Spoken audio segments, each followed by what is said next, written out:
What's going on, guys? No, well, maybe you are seeing double, but let me explain. Why do we have a Crossfire and a SLK32 AMG and something else? Came across this AMG owned by this elder lady, and she is the original owner, and she was moving states, I guess, and this thing has not one drop of oil, which is crazy. Low mile, so I couldn't pass it up. We're still working on the Gullwing, and I just picked up these two projects, kind of parallel to the build, just in case I do want to sidestep the Gullwing into a 6-speed manual, or maybe sell my prepped AMG on the Gullwing and continue with these three. We'll have some updates on the Gullwing coming up in the next couple of weeks. We're still working the doors, reworking the doors, as you know, and the hood, but we're trying to wrap up a 2002 TII project, so that's why the Gullwing kind of is on the back burner, and I had to change directions with my guy because he was just not communicating well and helping me with my vision. So here we are, 32 SLK AMG R170, and you're asking yourself, why is there a Crossfire, a 2005-6? This thing has a 6-speed. As we all know, these are automatic, and it's kind of fun to have a manual gearbox in these. Automatic is perfect with this setup, but to put a manual gearbox in here, it's a lot of work. It's doable, it's a lot of work. I think the best option is to find a 32 naturally aspirated with a 6-speed. They exist, hard to find, but I think that's the easiest build. And the reason why I say that, if you look down here or here, you have the supercharger heat exchanger.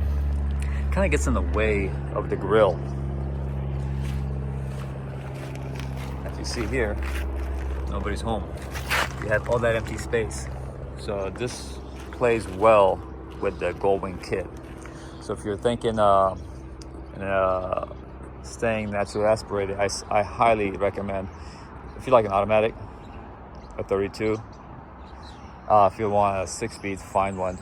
The swap will be hard, but sometimes we do stuff because we want to.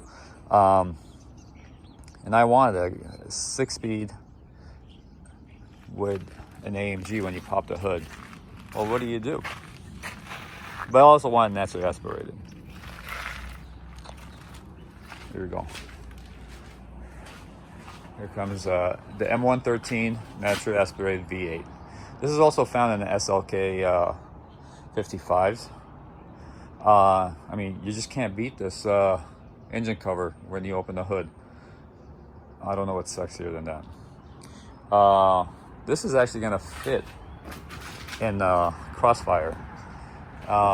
As you know, the Crossfire and the R170 SLK are identical. It's when Daimler, Chrysler, and Chrysler were, I guess, partners. So the swap is done. It's very doable. Done many times. It'll fit in here, and there will be no need for a supercharger heat exchanger. And we'll end up removing this heavy fan shroud, which takes up about 6-7 inches of space in here, and will be replaced with just off-the-shelf slim radiator with a slim electric fan. It could be a pusher or a puller. You can set it up any way you want. So that's the project here. One more thing I want to bring to your attention. This is a third car I stripped down for the Gullwings. The first one, when I removed all the wires that were not necessary, and you see there's a lot of them. So here's your hydraulic pump, goes in that corner. Pneumatic pump is in this corner. I pulled every wire all the way under the dash, across the dash, through the firewall, all the way to the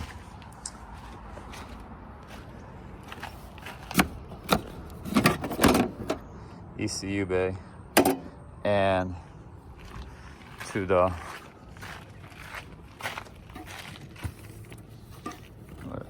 I don't know.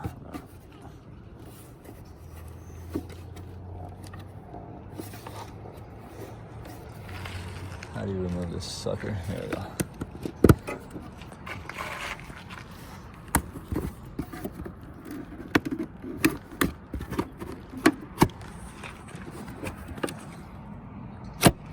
To the fuse box. That was not smart, and I didn't have anybody for reference. So the second car, I just cut these here, and here I just kept the taillight pigtail for my lights. That's really all you need. On this one, I'm not doing any cutting. I'm just gonna unplug everything and just gonna tuck this away. You don't need to cut them.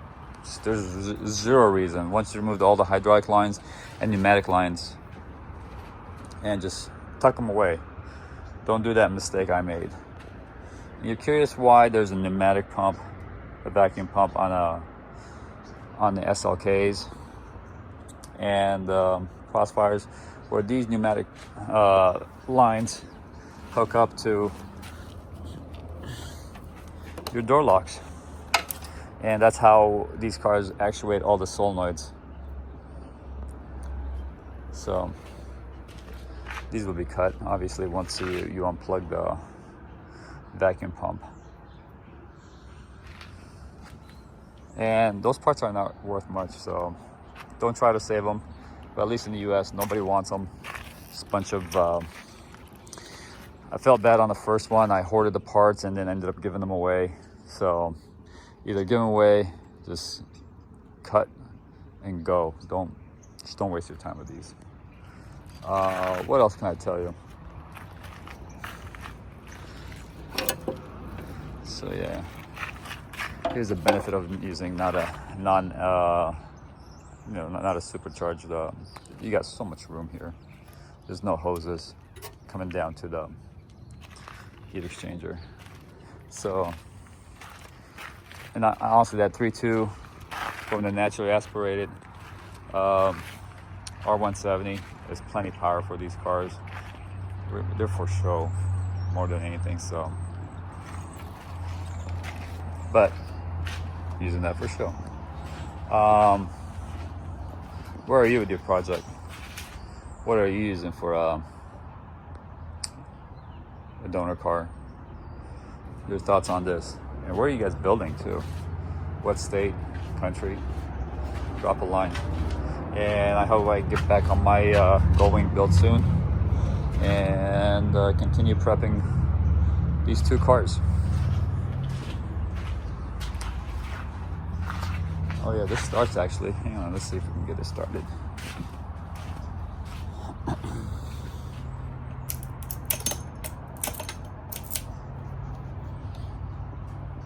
Let's see. Don't do this at home.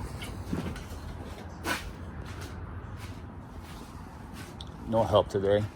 Or yesterday. Oh, fuck, the keys are not here. Oh well. Start video will be next. Anyways, drop a comment, drop a like, ask a question. Happy to help. And this is gonna shoot a shit can. And these two will be reborn as a V8 6-speed naturally aspirated AMG. What do you guys think?